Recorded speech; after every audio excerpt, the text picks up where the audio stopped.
Señoras y señores, bienvenidos, muy buenas noches. Gracias por acompañarnos. Esto es La Silla Roja, este espacio abierto al diálogo, a la crítica, al análisis, a la reflexión. Sean todos ustedes bienvenidos. El día de hoy recibimos al doctor Luis de la Calle, experto internacional, consultor, analista, conferencista, en fin, muchas competencias y habilidades con una gran trayectoria. Querido doctor, bienvenido, muchas gracias. Encantado, Leonardo, de estar contigo. Víctor, Enrique, gracias por la invitación. Gracias nuevamente. Señor Quintana, buenas noches. ¿Qué tal? Luis, bienvenido. Señor Piz, buenas noches. Buenas noches, bienvenido, Luis. Acabamos de tener una cumbre de los tres amigos, mucha sonrisa, mucha foto, mucho abrazo, todos muy contentos. Y persiste esta sensación de que los temas esenciales, la controversia que tenemos en materia energética, la controversia que ha surgido ahora por algunos productos como el maíz. Una semana después de que se va el presidente Biden, el gobierno de México decide poner un arancel al maíz blanco. Está en el debate el otro del maíz amarillo. Es decir, hacemos una serie de declaraciones en el sentido de que apoyamos el libre comercio, apoyamos la integración regional de Norteamérica, pero luego vemos acciones como en sentido contrario. Entonces, ilumínanos, por favor. Mira, la cumbre es altamente positiva para México. Claro. O sea, el hecho de que tengamos en América del Norte un proceso de integración, que el proceso de integración no esté cuestionado. O sea, costó mucho trabajo, 30 años quizá, Sí. de que hubiera una aceptación generalizada por los partidos políticos de los tres países de que el proceso de integración es inevitable. Y a diferencia de otras cumbres, en esta cumbre el sentimiento era que Estados Unidos y Canadá estaban invitando a México de que fuéramos parte de América del Norte. Exacto. Cuando antes era un poquito al revés, México... Un innovador discurso. México solicitando ser... Sí, tocando la puerta. Y ellos diciendo, oye, no, espérame, no, que estamos bien. Sí, tienes que arreglar unas cositas. O sea, ahí. tú eres distinto México. Sí, Canadá y Estados Unidos ya somos otra cosa. Aquí vimos un poquito al revés. Estados Unidos y Canadá invitando a México a participar en sectores, en procesos productivos de alta tecnología del futuro, de una manera conjunta para poder competir en el mundo. Y entonces sí, efectivamente, o sea, no se discutieron las disputas, no se analizaron las disputas, pero el sentido general es la integración de América del Norte es inevitable y va a seguir adelante independientemente de quién esté gobernando en los tres países. ¿Así lo ves? Sí. Es decir, yo coincido contigo en ver que el discurso de la izquierda mexicana o de esta que hoy nos gobierna, que hay mucha gente que tiene cuestionamientos severos de si es izquierda o no es izquierda o de qué tipo, en fin, no nos vamos a meter en eso porque no nos alcanza el tiempo. Serán dos programas. O más. Pero el tema es, en el discurso yo veo al presidente de México y algunos funcionarios diciendo sí a la integración, ¿no? En las fotos, en los comunicados, muy bien. Algo inusitado, es decir, si nos echamos para atrás 15 años, la izquierda no estaba a favor de la integración, ¿no? La izquierda veía... Los padres fundadores, en 150 años algún intelectual va a escribir una tesis, no sé si plagiada o no, pero con un robot, va a escribir con un robot, donde va a poner que los padres fundadores de la integración de América del Norte fueran Donald Trump y Andrés Manuel López Obrador. Porque van a ver sus firmas estampadas en el diario oficial, en el Federal Register, cuando en realidad durante muchos años eran gente que tenían un enorme escepticismo. No, y en el discurso decían todo lo contrario, ¿no? Correcto. Incluso... no. Pero ese es exactamente el triunfo, la aceptación generalizada. Entonces la cumbre, si tú te pidieran, oye, hazme un memorándum de una página para convencer a un inversionista internacional que no conoce mucho sobre México, de por qué México es un lugar donde puedes invertir, pues les enseñas una foto de los tres amigos en Palacio Nacional. Está bien. Ahora vamos a los detalles, porque todo eso suena padrísimo. No, es importante, es muy importante. Ahora, eso no quiere decir que no tengas disputas. El punto es que a diferencia de otros tratados y a diferencia del Telecán, el TEMEC tiene un sistema de solución de controversias que funciona. Entonces ahí la pregunta es si podemos tener un proceso para encarar temas difíciles como los que mencionaste al inicio. Ahorita entramos a eso, si te parece, señor Quintana. Una de las hipótesis que había es que, bueno, la cumbre sirve para afianzar el concepto de que América del Norte es una región económica, etcétera. Pero que terminando la cumbre, pues iba a estallar la primera discusión de fondo, que es el tema eléctrico, el tema energético en general, pero está muy más concentrado en la parte eléctrica. Porque pues se han extendido los plazos de las consultas, no hay todavía un posible término de estas consultas, y hay quienes piensan que como no hemos cambiado nada de fondo, por ejemplo, la ley de la industria eléctrica, Estados Unidos va a invocar justamente esto que tú dices, el mecanismo de solución de controversias que está establecido en el TEMEC, que es el panel. ¿Ves tú este escenario, Luis? Sí, es una posibilidad. Yo creo que hay que recordar que cuando el primer ministro Trudeau estaba a punto de salir al aeropuerto para regresar a Ottawa, Sí. se anunció el laudo arbitral de reglas de origen de automóviles. Correcto. Entre Estados Unidos, México y Canadá. Ganadores, México. Ganadores en México y Canadá. Y ahí hay dos señales súper importantes que están relacionadas con la energía. La primera es, obviamente, el hecho de que hayan soltado la decisión del laudo arbitral. Justo cuando hubiera terminado la cumbre, quiere decir que los gobiernos le solicitaron a los panelistas detener el laudo para que no saliera antes de la cumbre. Entonces la cumbre estaba, digamos, un poco esterilizada de los conflictos para que se pudiera discutir el concepto de América del Norte y no tanto, sobre todo porque todavía no tienes una solución en materia de energía, ¿no? La segunda cosa que es importante de ese laudo es que México y Canadá ganamos, y además ganamos de una manera contundente, o sea, no fue, digamos, a medias. Entonces, lo que le está diciendo el panel arbitral de Estados Unidos es, tienes que cambiar tu reglamentación para ponerla en conformidad con el tratado. Estados Unidos tiene 45 días para cumplir. Si Estados Unidos cumple, es el ideal, ¿no? Porque entonces establece el Estado de Derecho en América del Norte y hay una expectativa que si el país más grande del mundo se sujeta a las decisiones de los árbitros, pues cuando haya otra disputa en otro tema... Hay un antecedente. Ya sentó jurisprudencia. Pues. Claro, pero en cambio, si sucede al revés y Estados Unidos decide no cumplir o quiere negociar la solución, bueno, eso entonces crea un antecedente para que en otros temas, incluido energía, se busque una solución negociada y no una decisión, digamos, basada en la aceptación, en la implementación de una sentencia, que es Correcto. Lo que es un laudo arbitral. Para darle contexto al auditorio, este laudo es por aquella inconformidad, demanda que México y Canadá presentaron contra Estados Unidos por el tema de... reglas de origen, de cómo se contabiliza la integración regional en materia automotriz. Sí, la litis era de si un motor, por ejemplo, que es 80% mexicano, cuando se exporta a Estados Unidos, cruza la frontera como norteamericano, si a partir de ese momento cuenta como 100% norteamericano o solamente como 80%. Sí. Y lo que el panel dijo es, no, el tratado dice que cuando un producto es norteamericano... Es de la región. Es 100% norteamericano. Claro. Sí, decías, Luis, que la cumbre tuvo saldos positivos para México, ¿no? Y creo que sí. En el fin de semana previo a la cumbre vimos estas imágenes de bolsonaristas intentando pues dar un golpe, ¿no? En Brasil, estamos viendo los problemas en Perú y de pronto ves en México al presidente López Obrador con Biden y con Trudeau, ¿no? Creo que políticamente tiene un mensaje eso. Pero también estos conflictos o estas disputas quedaron al margen de la cumbre, ¿no? Si bien pues se tocaron, ¿no? El presidente dijo... que hubo expresiones de Canadá por preocupaciones sobre el tema energético eléctrico en México y a la semana siguiente dijo, ya me reuní con 4 empresas y vamos bien, ¿no? Hay acuerdos, ¿no? Creo que por ese lado también hubo un trabajo interesante para darle cauce a esos conflictos y de alguna manera también reducir esa probabilidad de que se escale a otras instancias.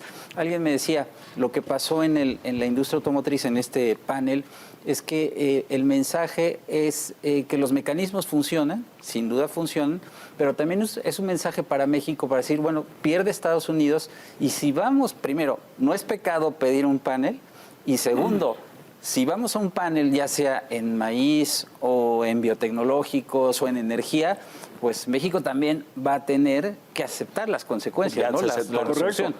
Lo que se parece mucho a lo de Lula y Bolsonaro en Brasil, por cierto. O sea, porque el mensaje de los 3 líderes de América del Norte con respecto a Brasil es, oye, los resultados electorales se respetan. Claro. Y ese mensaje era, uno, para Estados Unidos, por lo que pasó el 6 de enero de 2020, pero también para México por lo que puede pasar en junio de 2024, ¿no? De decir, los resultados electorales se respetan. Entonces, que el presidente de la República, que ha sido un político candidato en el ámbito electoral en el pasado, no ha aceptado resultados electorales y se comprometa con sus amigos de América del Norte a respetar resultados electorales, es una cosa también positiva y se parece al respeto de los laudos arbitrales. Ahora, en el caso de energía, obviamente no encontraron una solución, o todavía no la encuentran, ¿no?, para resolver las consultas. Si hubieran tenido la solución, pues ya la hubieran lo hubieran anunciado claro. en la cumbre. Claro, y si hubieran el cubierto peso de gloria. estaría en 17.80. Claro. ¿No? Entonces, el incentivo, o sea, si hubieran encontrado la solución, se hubiera hecho. El punto es que no se ha encontrado la solución porque en México todavía no ha habido una aceptación de que lo que nos están solicitando Estados Unidos es una cosa que es aceptable para todos. La queja de Estados Unidos y Canadá es la siguiente. O sea, no están pidiendo nada sobre la propiedad de los hidrocarburos, ni la soberanía nacional. Dame tu petróleo, Dame tu petróleo, ni quiero controlar tu política energética, nada de eso. Lo único que están diciendo es, oye, a mis inversionistas y a mis proveedores de servicio los tienes que tratar exactamente igual que a los locales. Que a Pemex y a CFE. Un trato igualitario ante la ley, pero el trato igualitario ante la ley es el corazón del Estado de Derecho. Entonces, la solución del conflicto de energía, ya sea que lo resolvamos a través de consultas, o a través de un laudo arbitral, o a través de sentencias de la Suprema Corte en México, puede tener un impacto tremendamente positivo para el establecimiento del Estado de Derecho en México, porque estarías logrando en un sector altamente simbólico, como es la energía, en la electricidad sobre todo, el principio de no discriminación ante la ley y convencer al gobierno mexicano de que ese principio de no discriminación favorece también a Pemex y a CFE. Porque Pemex y CFE lo que necesitan es que los traten igual y que no se ordeñe Pemex y CFE a través del trato preferencial. ¿No? Pero vamos por partes ahí. Pero me preocupa aquí, el presidente no piensa así. El presidente piensa que Pemex y CFE están por encima porque son parte del Estado mexicano o son empresas del Estado mexicano. Entonces piensa que tienen preeminencia sobre todas las demás, nacionales e internacionales. Ese es exactamente el punto. Entonces, ¿cómo resuelves ese tema? Convenciendo al presidente que eso en el fondo no le conviene ni a Pemex ni a CFE. Pero llevamos 4 años, Luis, y eso no ha sucedido. Y por eso no se ha resuelto el problema, ¿no? Ahora, ¿por qué piensa el gobierno mexicano que la probabilidad de panel es relativamente más baja de lo que la gente pudiera pensar? Por 3 razones. Una, porque un porcentaje de las quejas de Estados Unidos y Canadá en México están lo que se llama en derecho sub judice. Están suspendidas en los tribunales o suspendidas por la Suprema Corte. Entonces habrá, cuando la Suprema Corte resuelva los amparos de cada una de las empresas, si lo resuelve, a diferencia del caso constitucional en el pasado que se requería mayoría calificada, estos son por mayoría simple. Entonces, cuando empiezan a llegar los amparos al Pleno de la Corte y la Corte diga, este artículo de la ley de la energía eléctrica, de la industria eléctrica es anticonstitucional y se cree jurisprudencia, se resuelve el problema. Entonces el gobierno mexicano puede argumentar ante los americanos y los canadienses, espérate a que suceda su fallo. Lo que pasa es que no sabemos cuándo va a suceder. Segundo argumento, oye, si tú tienes algún problema con alguna empresa, que fue lo que le dijo el presidente de la República al primer ministro de Canadá, dile que venga a verme. Yo lo recibo. Yo lo recibo y yo, con mis buenos oficios, voy con la Comisión Reguladora de Energía para que se tramiten sus permisos. No, yo no lo leo así. Yo lo leo como, vengan y yo les explico la soberanía y la independencia. ¿También? Pero, es decir, yo les voy a decir por qué esto es más importante que sus inversiones, que sus plantas paradas y cerradas y sin permiso y desconectadas de la red, etcétera. Es decir, yo les voy a explicar que la soberanía está por encima de todo. Y el otro argumento que se hace a sí mismo el gobierno mexicano dice, oye, los tiempos. El tiempo está un poquito a mi favor. Si el proceso de consulta se extiende mucho más meses, el laudo arbitral va a salir post la elección de junio de 2024. Y entonces, en ese caso, la Casa Blanca dice, ¿sabes qué? Mejor lo negocio con el siguiente presidente de México.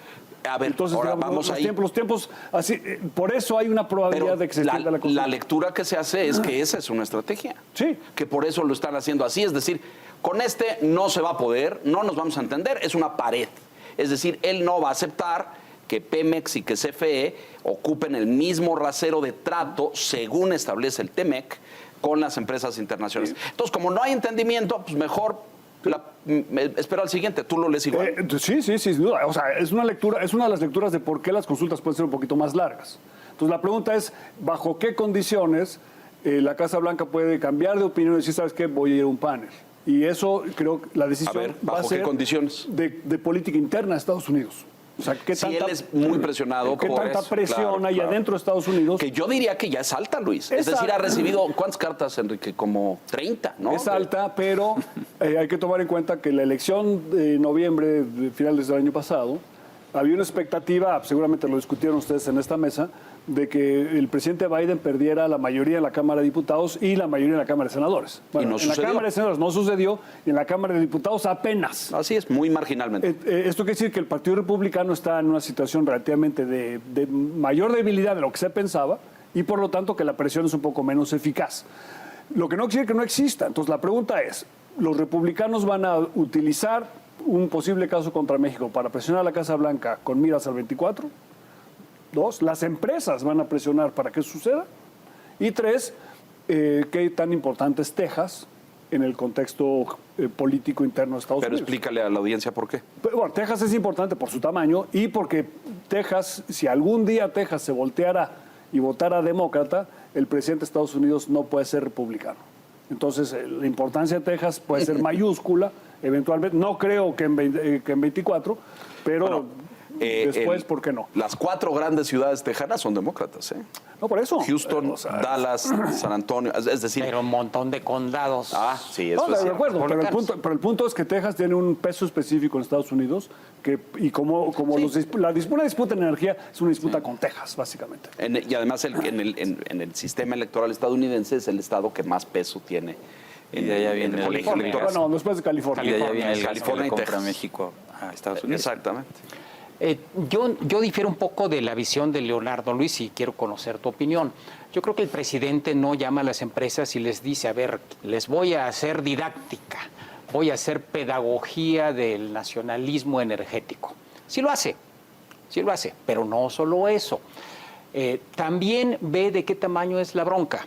A ver, es un tema que puede resolverse haciendo movimientos internos, dándoles una licencia, agilizando un trámite, pidiéndole a CFE o a Pemex que negocie algo.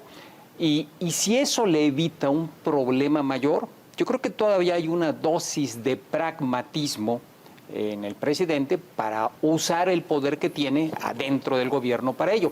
Lo hemos visto, por ejemplo, en el caso de permisos de la CRE, sobre todo de estaciones de servicio de gasolinerías. En el 2022 salieron un montón de permisos que estaban atorados, que no habían salido.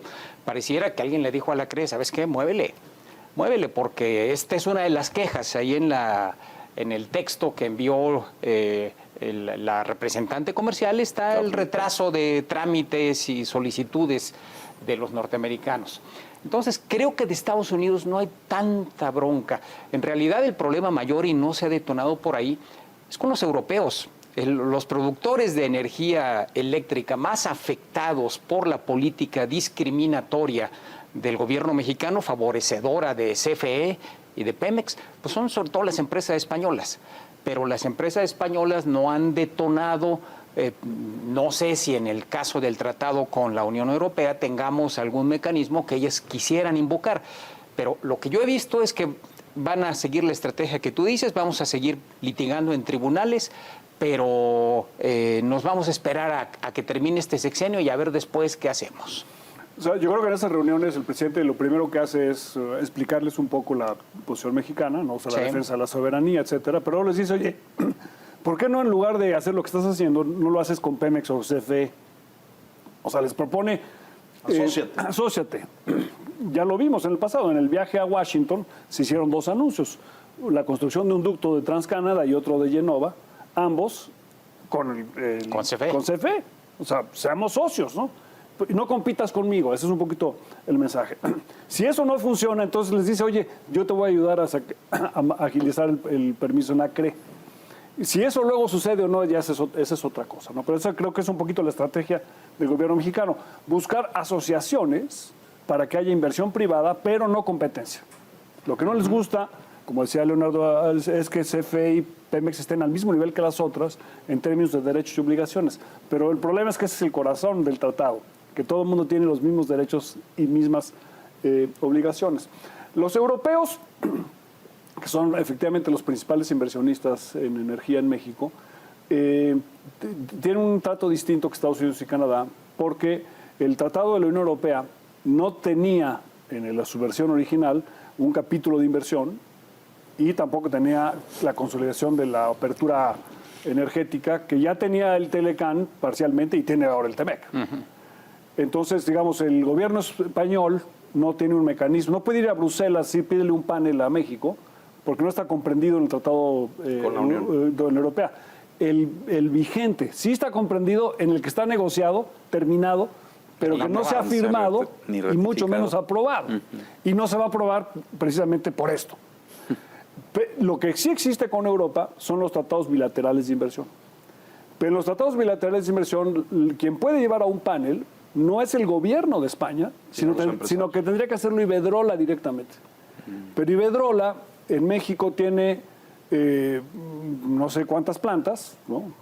Pero una inversión considerable, una inversión muy considerable, y tienes que demandar a tu regulador.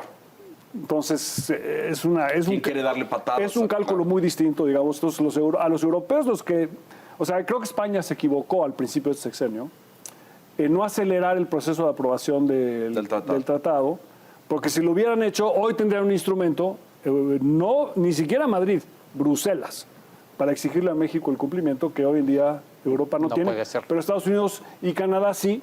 Y Estados Unidos, como dice Enrique, tiene menos inversiones, pero sí tiene cosas que le afectan mucho y que por eso nos llevaron a consultas y potencialmente un panel. Entre ellas, por supuesto, el orden del despacho eléctrico es importante. Sí, claro. ¿No? Porque ese es altamente discriminatorio. Y ese organismo que se encargaba de eso pues ya estaba fuera. La CENACE está afuera. Y lo volvieron a meter.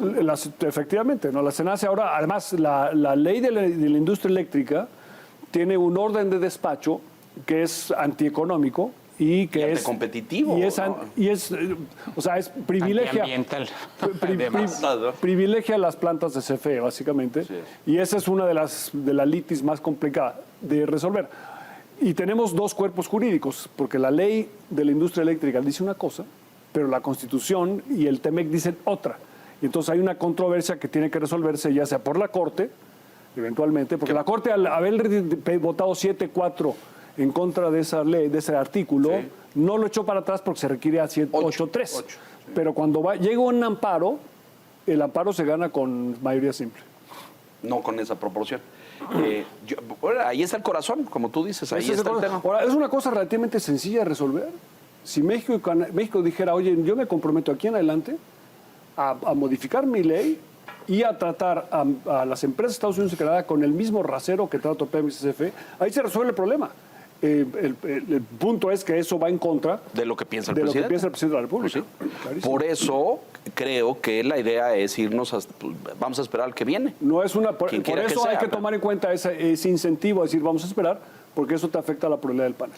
Ahora, para que lo digas, porque no lo dijiste antes de empezar a grabar, pero tu cálculo porcentual en términos de las posibilidades que tenemos de ir a panel o no ir a panel son...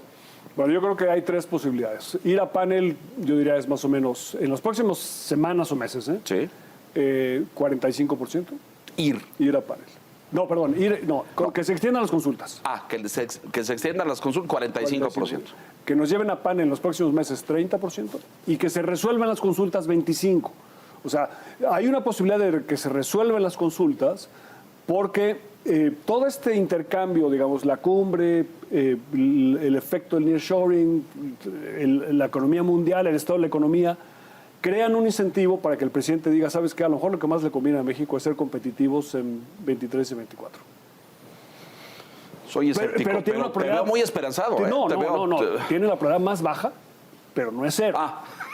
Ya, entonces ya estamos en sintonía, la probabilidad es más baja. Yo casi la llevo a nula porque esta idea clara de las empresas del Estado y la preeminencia, esa yo la veo casi inamovible. Es parte de este nacionalismo. Es el renacimiento del párrafo 3 del artículo 25 de la Constitución, que dice: el Estado planeará, conducirá y dirigirá la actividad económica nacional, que por cierto, en el anteproyecto de decreto para mover la carga al AIFA, sí, está citado. Está citado. Está citado. Esto lo estamos haciendo para afirmar la Rectoría Económica del Estado, en el sentido de que planeará, conducirá y dirigirá la actividad económica. Ahorita tocamos esto de la industria aérea porque también hay todo un análisis de cómo va a impactar esto, don Víctor. Sí, un poco la pregunta, Luis, es qué tanto cambia el mensaje cuando el gobierno mexicano decide hacer un relevo en las posiciones clave del sector comercio, ¿no? La secretaria de Economía pues se va, llega una nueva secretaria, aparentemente pues con un poco la idea esta de que trae la pierna más dura, ¿no? Frente a los rivales, ¿no? Por decirlo suavemente. Sí. Y cambia además también una posición clave que es la subsecretaria de Comercio Exterior. Y el mensaje que da el gobierno mexicano es como que internamente no había buena coordinación con la Secretaría de Energía, ¿no? Y entonces había que afinar esa parte. Y va a Washington y se reúne también con la contraparte en Canadá, en fin, y anuncia que hay un plan de trabajo para tratar de dar respuesta relativamente rápida, incluso tener un avance importante en este mes, en enero, todavía quedan algunos días, pero no sé cómo tú estás leyendo eso. Es que lo de energía no es una negociación con Estados Unidos y Canadá, es una negociación interna en México. Claro. Entonces la pregunta no es si la secretaria Buenrostro tiene la pierna dura con respecto a los Estados Unidos. La pregunta es si la secretaria Buenrostro, aprendiendo ella la importancia que tiene esto, puede ella ser un conducto para convencer al presidente de la República de que a lo mejor hay que buscar una solución. ¿Tatiana no fue? Sí, pero yo creo que el presidente tenía la visión que lo que le decía Tatiana Cloutier era la posición del sector privado. ¿Y no le gustó? El presidente no confía en la visión del sector privado, y quizá con justa razón, porque el sector privado defiende sus intereses. Pero Raquel Buenrostro quizá tenga un poquito más de credibilidad para mandar un mensaje al presidente de que se requieren cambios importantes y que esos cambios, aquí la parte pedagógica más importante es la siguiente: los bien hecho es algo que le puede convenir a Pemex CFE. Bien hecho. ¿Y por qué no se los explicas, compañero? Porque no, pero bueno, porque yo soy peor que Tatiana Cloutier en el sentido de que a mí me creen todavía menos, ¿no? Pero si ¿cuál es uno de los problemas que tiene Pemex CFE? Es que en los últimos 50 años Pemex CFE han tenido que darle trato preferencial a un chorro de grupos de interés, a comunidades cuando invierten, a los sindicatos, a los gobernadores, a proveedores, hasta competidores. Si tú, a través de la solución de la disputa con Estados Unidos y Canadá, estableces que queda prohibido el trato discriminatorio, incluido el preferencial, en el sector energético, y te basas en eso para que Pemex CFE dejen de subsidiar, pues eso le implica a Pemex CFE una inyección de recursos muy importantes, porque Pemex CFE no podrían, por ejemplo, subsidiar la transmisión de energía eléctrica a un tercero, y si el gobierno mexicano quisiera subsidiar esa transmisión, tendría que poner el dinero a la Secretaría de Hacienda, pero ya no CFE. Entonces, el principio de no discriminación puede sentar las bases para terminar con los privilegios en el sector energético, pero pasar de privilegios a derechos es el establecimiento del Estado de Derecho. Por eso esto es tan importante. Entonces, pero a ver, la reforma anterior, la reforma de la administración anterior, que establecía este piso muy parejo en términos de competitividad en productores estatales y particulares, establecía que subía a la red la energía más barata, ¿no es cierto? En el despacho. En el despacho. Pero la pregunta es no solamente cuál entra primero, sino a qué precio se transmite. Entonces tú, digamos, parte de la solución del problema de energía eléctrica es avanzar la transición de autoconsumo a mercado abierto, ¿no? Porque si el gobierno mexicano quisiera, por ejemplo, promover las renovables por razones ecológicas para cumplir con... Que no estamos en esa ruta, aparentemente. Digamos, si quisiéramos hacerlo, Sí. tiene todo el derecho a hacerlo. Pero lo que no tiene derecho a hacerlo es pedirle a CFE que subsidie a las renovables. Claro, por supuesto. Entonces, oye, la Secretaría de Hacienda, el gobierno mexicano quiere subsidiar renovables y facilitar la transmisión, adelante, pero ese dinero tiene que venir del PEF, del presupuesto de egresos de la Federación. Oye, que queremos subsidiar a las empresas para que construyan plantas de energía eléctrica y luego transmitan más barato, quizá, pero igual, esos dineros no deben salir del presupuesto de la Federación. Oye, que Pemex va a construir una refinería no sé dónde y hay que compensar al estado de Tabasco y... Pues esos dineros no deben venir del presupuesto de Pemex, deben de venir del presupuesto de la Federación. Entonces, un principio de no discriminación, yo lo pondría en la Constitución, el artículo 28, y un lenguaje que dijera, Pemex, las empresas productivas del Estado tienen prohibido otorgar subsidios con sus propios recursos. Y ese principio es exactamente lo que te están pidiendo los americanos y los canadienses en el panel, que es trata a todo mundo exactamente parejo. Tenemos que hacer una pausa, pero la dejo aquí. Porque una cosa que no entiendo es que le quiten la autogeneración a los particulares, es decir, a una empresa, que puso su planta de autogeneración, el autoabasto. ¿Por qué no se puede eso? Bueno, porque no les gusta la competencia y entonces lo que tienes que hacer es decirles, oye, tú tienes autoabasto, la ley de la industria eléctrica prevé el fin del autoabasto con un periodo de transición, pero a lo mejor el periodo de transición es demasiado largo. Entonces, ¿por qué no acortamos el periodo de transición de autoabasto al mercado abierto y una vez en el mercado abierto pagas la tarifa plena de transmisión de energía eléctrica? ¿Y quién sería el principal beneficiario de eso?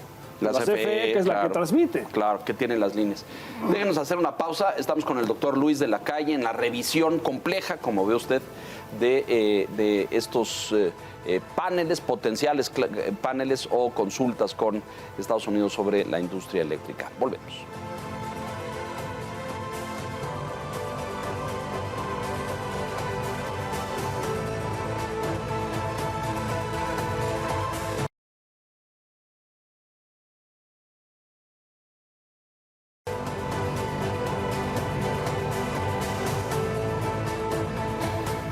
Doctor de la Calle, en el panorama general, todas estas medidas, por lo menos en esta industria, ¿nos hemos vuelto menos competitivos? Sí. Sin duda, ¿no? Sin duda. Digo, México, o sea, habíamos avanzado bastante y México hoy es más competitivo que hace 20 años, pero somos menos competitivos de lo que seríamos si hubiéramos promovido este sexenio la inversión privada en generación, sin duda. Luis, una de las grandes apuestas de este gobierno, lo mencionábamos hace un momento, lo citaste, es el nearshoring. Es decir, como que el crecimiento del país va a darse porque va a llegar un montón de inversión extranjera de la que está saliendo de China para establecerse en Nuevo León, en Chihuahua, en Baja California, etcétera.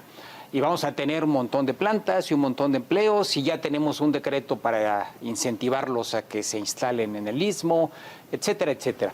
Y hay quien dice esto es un poco mítico, no va a haber tal llegada de inversión porque pues lo que están pidiendo las empresas es, oye, asegúrame abasto eléctrico, asegúrame agua, abasto eléctrico además con fuentes renovables, porque mi consejo ya me dijo que en 10 años ya no puedo usar energía eléctrica de fósiles, etcétera, etcétera.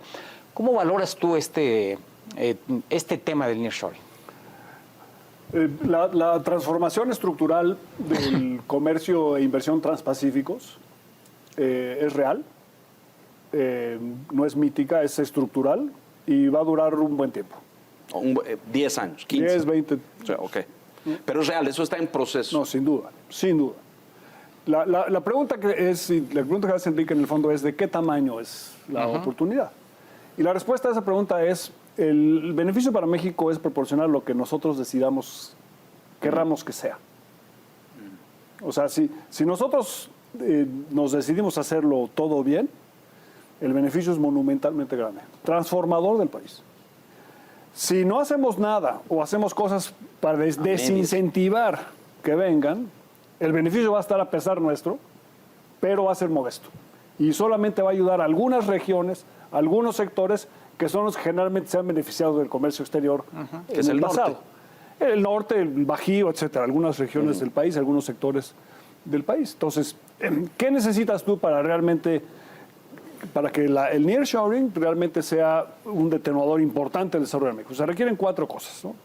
La primera de esas es logística, o sea, cruce fronterizo, aeropuertos de gran envergadura, puertos que funcionen, ferrocarriles. Claro, conectividad La para conectividad. sacar productos, claro. Conectar el sur de México con la costa este de Estados Unidos. O sea, el futuro del sur del país, del istmo de Tehuantepec, no es transoceánico. O sea, esta idea de que van a venir contenedores de Asia y los vamos a mandar a... No, es costero. Es de Chiapas a California. Es poner a Chiapas a 72 horas de Nueva York. De eso se trata. O sea, que tú puedas tener un barco que tome un contenedor en Coatzacoalcos, lo deposite en Mobile, Alabama, ya desaduanado. O sea, que tienes que poner aduanas de Estados Unidos. Acá. Si tú hubieras aprovechado la reunión con el presidente Biden, oye, señor presidente Biden, le voy a pedir un favor, quiero que ponga aduanas de Estados Unidos en Coatzacoalcos y en Progreso, para que con los contenedores, cuando lleguen a Mobile, Alabama o a Ya San va, Petersburgo, claro. en 72 horas está en Nueva York. Tú pones a Chiapas y a Oaxaca y a la costa de Guerrero Y a es un- 72 horas de Nueva York y en un 20 años se convierten en Querétaro. ¿No? Bueno, entonces necesitas logística. En segundo lugar, necesitas tecnología. O sea, la competencia con China no es una competencia por el déficit comercial. Esta idea de que a Donald Trump le gustaba que Estados Unidos tuviera un déficit, ese no es el tema. El tema es el liderazgo tecnológico. Entonces, si México realmente quiere competir en esas ligas, y por eso la invitación que nos hizo el presidente Biden y el primer ministro Trudeau de, oye, México, participa en semiconductores, Claro. participa en el desarrollo de minerales críticos. Litio. O sea, bueno, no solamente litio, magnesio, cobalto, palladium, Todo lo necesario para la tungsteno, tecnología, claro. todo lo que va en la alta tecnología, que en México existe, no todo, en Canadá y Estados Unidos también, pero en México tenemos un ambiente minero y una ley minera y prácticas en la minería de extorsión que son totalmente contrarias a que esto suceda. Entonces, queremos ser serios, meternos a semiconductores, empieza con los minerales críticos hasta abajo en la cadena y después añádeles valor, pero para eso tienes que cambiar tu concepción que tienes sobre la propiedad de la tierra, sobre cómo se dan las concesiones, de cómo se explotan, de cómo se recauda los impuestos a la minería. El impuesto que se impuso del 7% al EBITDA minero era un impuesto para que se gastara localmente. Y lo que se hizo fue A la federación, claro. para que el vacío lo reparta en no sé qué. Bueno, si tú quieres que haya minas exitosas en México que reparen el daño ecológico que puedan causar, tiene que invertir ahí. Se tiene que invertir en el lugar. Y si tú inviertes en el lugar, entonces, ¿qué va a pasar? Los pueblos, los municipios, los Florecen. ejidos, no, van a decir, oye, yo quiero minería Claro. en mi lugar. Entonces, y nos invitaron también a la producción de hidrógeno. Muy importante. ¿Por qué es importante el hidrógeno? Porque el hidrógeno es uno de los combustibles del futuro. Limpios, claro. Limpio. Y si no tienes una matriz de energéticos sofisticada, limpia, competitiva, no puedes ser importante en el nearshoring. Entonces necesitas logística, tecnología, energía, y por lo tanto necesitas resolver el problema de energía. Claro. Y Estado de Derecho. Y el Estado de Derecho es el cumplimiento de contratos y el trato igualitario ante la ley. Y entonces te regresas al respeto de los laudos.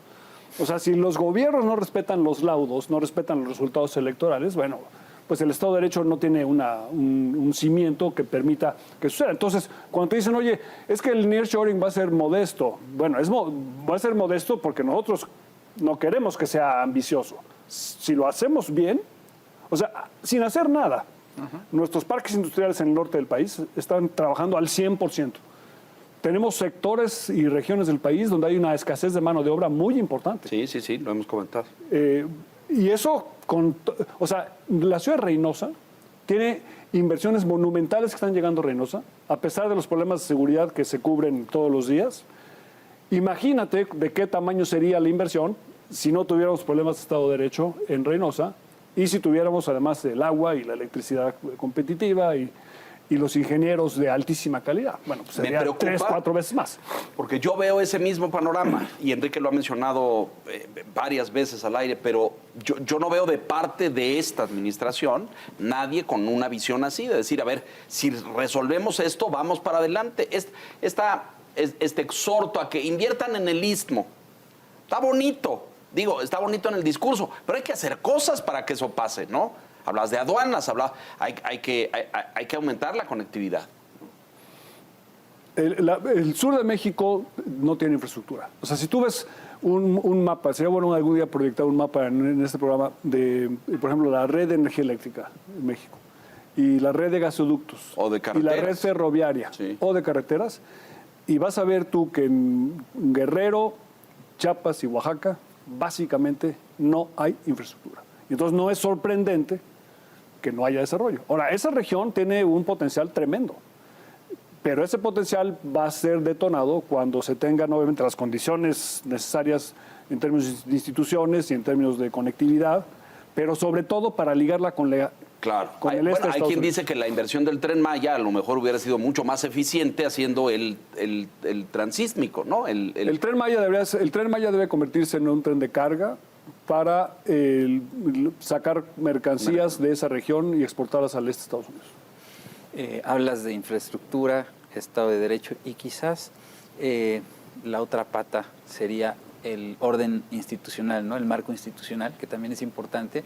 Digo, lo pregunto porque hemos visto pues esta andanada de críticas, descalificaciones a organismos que han sido pues importantes en los últimos años, la Comisión de Competencia, ¿no? El Instituto de Telecomunicaciones, de alguna manera lo fue la Corte hace un tiempo, bueno, o lo ha sido al Poder Judicial, ¿no? Sobre ciertas resoluciones tomadas por los jueces. En Banco de México acabamos de ver una postulación de un subgobernador, pues, que no tenía experiencia en materia monetaria. En fin, ¿cómo ves tú esa parte, el marco institucional del país, qué tanto está siendo vulnerado? Yo creo que México tiene ciertas ventajas comparativas que son estructuralmente muy importantes y que nos distinguen con el resto del mundo. Por ejemplo, somos una potencia agropecuaria, ¿no?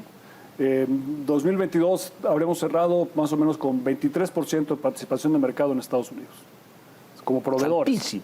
El siguiente es Canadá, que tiene 12. O sea, usamos casi el doble de Canadá. Bueno, si eres una potencia agropecuaria, necesitarías tú que tu regulador agropecuario, que es Senacica, pues sea un regulador De tan primer bueno mundo. como el de Estados Unidos o mejor. México es una potencia en la exportación de dispositivos médicos. Stents, bisturís, guantes, todo lo que está en una sala de operaciones, la mitad es china, la otra mitad es mexicana. Podemos tener mucho más. Podemos desarrollar medicamentos, podemos desarrollar procedimientos médicos, análisis clínicos y, eventualmente, turismo médico. Bueno, para eso necesitas una COFEPRIS claro. de primer mundo. ¿No? Luego tienes tú una ventaja comparativa tremenda en turismo. Tenemos una red de aeropuertos de las más grandes del mundo. Pues necesitas categoría 1, ¿no? Y así te vas uno por uno y dices, oye, para que México pueda aprovechar todas sus ventajas, déjate de si necesitas reguladores en términos de justicia y de... No, en términos de aprovechamiento económico para poder crecer. Estas instituciones juegan un papel fundamental para ello. Todas ellas. Lo mismo, obviamente, en materia de transporte, lo mismo en materia de desarrollo tecnológico. Entonces, México debería estar aspirando a tener instituciones de altísima calidad, porque esas instituciones de altísima calidad te permiten el crecimiento económico, la inclusión de regiones, de segmentos de la población que no han podido participar antes. Y además todas estas instituciones son autofinanciables. Porque tú, por ejemplo, para la exportación de aguacate, México es un gran exportador de aguacate. Ahora que viene el Super Bowl. El Super Bowl, Super bueno. Bowl, pues va a haber un chorro de aguacates, ya no solo de Michoacán, Michoacán, sino también de Jalisco.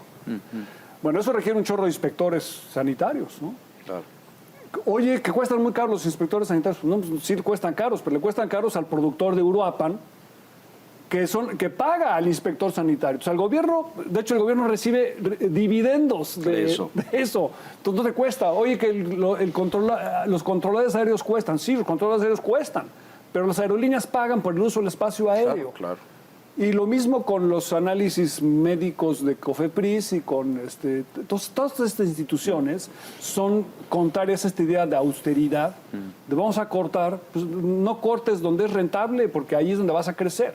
Entonces, México necesita fortalecer sus instituciones si realmente queremos aprovechar el nearshoring, porque además una de las ventajas comparativas que tiene México con respecto a China es que los grandes inversionistas le tienen relativa poca confianza al gobierno chino en términos de la protección a sus inversiones.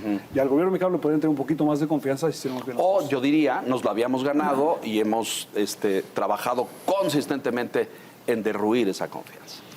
Pareciera que más allá del tema económico también hay un concepto. El concepto, y lo ha explicado el presidente en varias ocasiones, es que se había estado conformando una especie de estado sombra que le restaba autoridad al Ejecutivo. Entonces era necesario ir barriendo estas instituciones que tienen, por lo menos todavía en la ley, en pocas se ha cambiado constitucionalmente el derecho, tienen facultades que van más allá de lo que el presidente diga. Pero me quiero referir a una que es la Corte, que tuvo y está teniendo una serie de cambios y de movimiento en este arranque del 2023 y va a tener un papel fundamental, ya lo decías tú, por ejemplo, en el asunto eléctrico. ¿Cómo ves este organismo, este cambio que hubo, la elección de la ministra Piña y la sacudida que está habiendo con todo el caso de la ministra Esquivel? Bueno, todas las instituciones son importantes, ¿no? Pero la Corte obviamente tiene una importancia mayor, porque la Corte es una Corte constitucional, que es la que tiene que dirimir conflictos jurisdiccionales, pero también dictar sentencias sobre la constitucionalidad de las medidas que tomen los otros poderes o jueces dentro del Poder Judicial también. Entonces, una Corte profesional es un aspecto fundamental para el establecimiento del Estado de Derecho. Entonces, es muy importante que la Corte funcione bien. Yo pienso que la llegada de la ministra Piña es una buena noticia para la Corte porque subraya, uno, que la carrera judicial puede tener éxito en el sentido de llegar a presidir la Corte algún día. O sea, es bueno que haya competencia de que haya ministros de la Corte que no vengan del Poder Judicial, pero también que haya ministros del Poder Judicial que puedan subir cuando hacen un trabajo de excelencia y que reafirme su independencia. Porque la Suprema Corte tiene que ser dependiente del texto constitucional, pero independiente de los otros poderes, ¿no? Ya sea el legislativo o el ejecutivo. Bueno, esa es su función. Si no, no es Suprema Corte. La Constitución, ¿no? Es decir, es el defensor de la Constitución. De la Constitución y de los tratados internacionales que tienen, de acuerdo a varias sentencias de la Suprema Corte, el mismo nivel que la Constitución. Eso dice. Brevemente, Yasmín Esquivel. Debilita la Corte su permanencia ahí, piensan muchos, el tema no se ha resuelto, a lo mejor en las siguientes semanas, la UNAM no ha tomado una decisión. Bueno, el Consejo Universitario el pasado... No fue el Consejo, fueron, digamos, Grupo. Académicos, donde había algunos consejeros. Exacto, se manifestó por retirarle el título. La integridad de los ministros de la Corte debe ser intachable, ¿no? Porque si no, no tienes autoridad moral para poder emitir sentencias, ¿no? Entonces, si hay dudas sobre tu integridad moral, probablemente no deba ser ministro de la Corte. Decías al principio que el mensaje también con esto que pasó en Brasil era un poco Estados Unidos y Canadá, decir, los resultados electorales se respetan, ¿no? Y mencionabas, viene 2024, ¿será una elección competitiva? ¿Debe ser una elección competitiva? ¿Escribiste algo recientemente sobre eso? Bueno, yo creo que México requiere en 2024 que lleguemos con un Banco de México independiente, con finanzas públicas relativamente sanas, con el TEMEC funcionando, que es lo que hemos estado hablando un poco hoy, y con una elección competida, con instituciones electorales sólidas que puedan darle credibilidad a una elección competida. No se requiere que gane uno u otro, sino que la elección sea... Lo que requiere el país para progresar es que haya competencia electoral. Y la competencia electoral implica que haya al final del proceso una aceptación del resultado. Y digamos, ese paso todavía en México no lo hemos dado al 100%.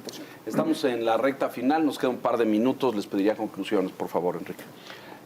Creo que resumiste con esta serie de consideraciones las premisas para poder seguir creciendo, teniendo bienestar, teniendo democracia a partir del 2024.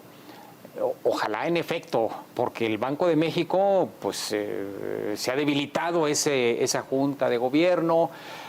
Tenemos cuestionamientos respecto a, ojalá siga funcionando bien el TEMEC, tenemos la revisión integral posteriormente, puede ser peligroso si no funciona bien. Entonces, pues ojalá que estos puntos que resumes realmente sean el indicio de que podemos aprovechar esta coyuntura internacional, que yo coincido contigo, si se aprovecha, le va a cambiar el rostro al país. Sí, digo, ¿Ibas a decir algo ahí? No, ya no entramos a detalle al tema electoral, pero creo que también es importante que se respete la ley y la Constitución, ¿no? Porque vimos este plan B electoral con carga de inconstitucionalidad en muchas de sus partes, y bueno, eso también no es una buena señal. Nos quedan muy poco, pero no quiero irnos antes de tu opinión respecto a esto que lo tocamos tangencialmente, el tema de la carga aérea, retirarla del Aeropuerto Internacional de la Ciudad de México para moverla a otro lado. Implicaciones, repercusiones. Hay también toda una discusión de que no se está respetando el Estado de Derecho, pero quiero tu opinión. Bueno, yo creo que puede ser sensato, está bien planeado decir que no quieres carga en el aeropuerto de la Ciudad de México, ¿no? Y quitarle tráfico a lo mejor. Pero para, digamos, operaciones 100% de carga. El problema es que la carga también viene en la panza de los aviones. Comercial, exacto. Y hay aviones muy grandes que tienen muchas panzas, ¿no? Y entonces necesitas, para cierto tipo de operaciones, necesitas que puedan operar en todos los aeropuertos. Entonces, lo que no se puede es decir de tajo, en el aeropuerto de la Ciudad de México no habrá carga. Eso físicamente no es posible. Entonces, necesitas tú, digamos, especialización en la carga. ¿Puedes tener aeropuertos especializados de carga? Sí. ¿Conviene tener aeropuertos especializados de carga? Sí. Generalmente los aeropuertos especializados de carga están en el centro de un país. En México el mejor candidato para ello es San Luis Potosí, por cierto.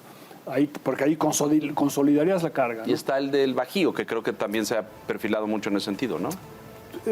Sí, pero bueno, el centro geográfico del país, San Luis, está un poco más cercano, pero en Estados Unidos los grandes aeropuertos de carga no están en Nueva York y en Los Ángeles, pero en Nueva York y Los Ángeles manejan mucha carga, pero la carga se maneja en Nashville y en la aérea, y en Louisville.